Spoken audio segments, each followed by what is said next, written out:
translate things into thoughts. And don't forget the object on that internet or whatever that other individual is portraying, to include them in your prayer, that they're satisfied. There's a lot of child trafficking, child pornography. Remember to know they're innocent, they're free, they're untouched. Let your prayer go beyond yourself, and you'll find your love will be appropriate. You'll feel satisfied. Can someone forgive themselves if they have killed someone? No. No, if you've killed someone, you've stepped outside of God's law of life. The reality is you never took anybody's life. Life is, again, God expressing himself. Now we believe and dream that we kill, that we, harm, that we rape, that we do, and yet we're going to awaken to a higher sense of what was going on in that moment, like I had to. And that truly the life of each individual isn't matter, isn't flesh and blood and nerves and bones, but is spiritual reality expressing itself individually. So really you have no choice but to forgive yourself, because that element of life called death is lost in the deeper understanding of what's really going on in every moment.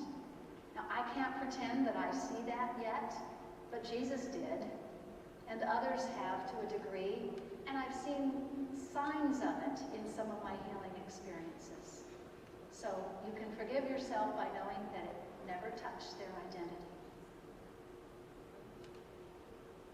When I was on the computer and suddenly did not have to squint to see clearly, this remained for a long time. Then the blurry came back. Can you tell me about that metaphysically? Well, I think I've looked up sight and vision a lot. Some of it has improved for me, but I have reading glasses, and there are different elements. You might look up eyes in the glossary, but the main thing for me is to never stop. Wherever I find myself, if it seems like there's static in the music of my life, I don't give into it and attribute like age or accident and hang on to it, but I try to move on. And there's just one thing, I heard a story about two monks walking in the forest, an old monk and a young one, and they came to a rushing river where this beautiful, lightly clothed woman was, and the old monk picked her up and carried her over this rushing river and put her down, and they walked about 2 miles further, and the young monk said to the elder, "My father, you carried that woman." And the elder monk said, "I put her down at the other side. Are you still carrying her?" And I thought that was a wonderful way for me to consider healing as not stopping in the moment or continuing to think the same thought over and over again, but to let go of it, to move on, and to consider that moment had a reality in it, and not to keep rehearsing it over and over again. So that, to me, is how we can grow more freely spiritually. I hesitate to use the word Christian with people. It is generally associated with being closed-minded, believing in an imaginary being intolerant. How do you handle this term? I looked it up in a dictionary, and I love that the Webster's big unabridged dictionary. It said having the qualities expressed by Christ Jesus as love, tenderness, etc.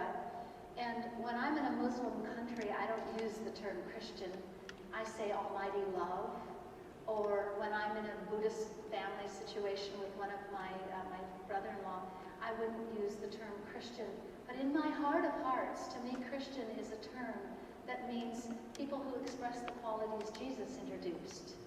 And all kinds of people of no faith or of all different persuasions really are Christian in the highest sense of the word. So I use the term that's appropriate. One lecture I went into, it was a house where these young girls between 12 and 21 were recovering from some tough issues. One had cuts all the way up their arms, and they were tough. There were about 50 of them. A lot of them had babies when they were 14, 15. And as I walked in, they said to me, don't use the word Christian Science or God or religion during your lecture. And I was able to do it. I was amazed, and I ended up singing, and it was just wonderful. You know, love is appropriate. So if you're hung up on the word Christian, use another word. If someone asks for our help, how can we help them understand their spiritual right? For me, when I saw Father qualities, I was respecting reality. I didn't help him understand his spiritual right. I helped me understand my right to see him clearly. So I started with my own respect for what I saw and knew of God and his fatherhood. So if we go into a situation to correct somebody, instead of going in to see their own relationship to God as blessed and wonderful, I think we've immediately shot ourselves in the foot. The start for me is open my eyes that I may behold wondrous things out of thy law. And oftentimes, the person I go to help is there to help me more than I help them. So start with your own humble, willing prayer to have your eyes opened and to be lifted up when you go in to help others. How can I become one with the divine mind of God to understand and excel in a difficult subject in grade school? I had a case where a young girl couldn't understand math, and she called me for help. It was one of my first cases, and I was really excited that I got to pray. And I didn't know what to pray about. She had this big test. She was a junior in high school, and she had to take it the next day, and it was going to determine if she got into a special college. She said, all the way through school, I can't get math. I just don't understand it. So I went home and prayed. And today is the daily lift that actually has a lot to do that I did today on DNA. I went home and prayed that this dear girl has only one source of thought, and that's infinite love, infinite mind, God. That God gives us our thought patterns, that they don't come through brain or heredity or DNA, which I say does not apply, but that directly from God she got all right ways of thinking, that they're inherent in us as individual expressions of God. And she called me the next day.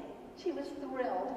She said, I went in to take my test, they put everything down in front of me, and something clicked in my thought, and I understood it all. She said, I got 100%. I can't believe it. She was such a dear, and she went on to get top grades in math all the way through college. So you just can know that right there, God got there first, and he's giving you all right ways of thinking, all right ideas.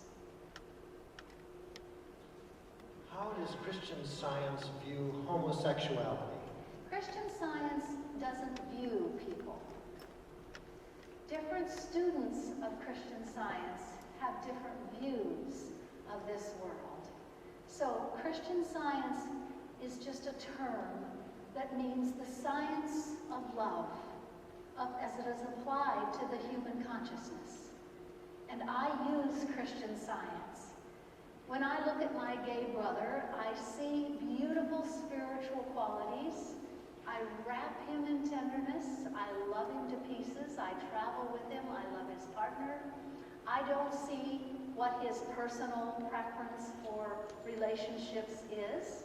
I respect his individuality as the idea of God's goodness right here, expressing way more spiritual qualities than a lot of my friends, and he sees the same thing in me. So how I see my brothers and my sisters is as best I can through the eyes of love.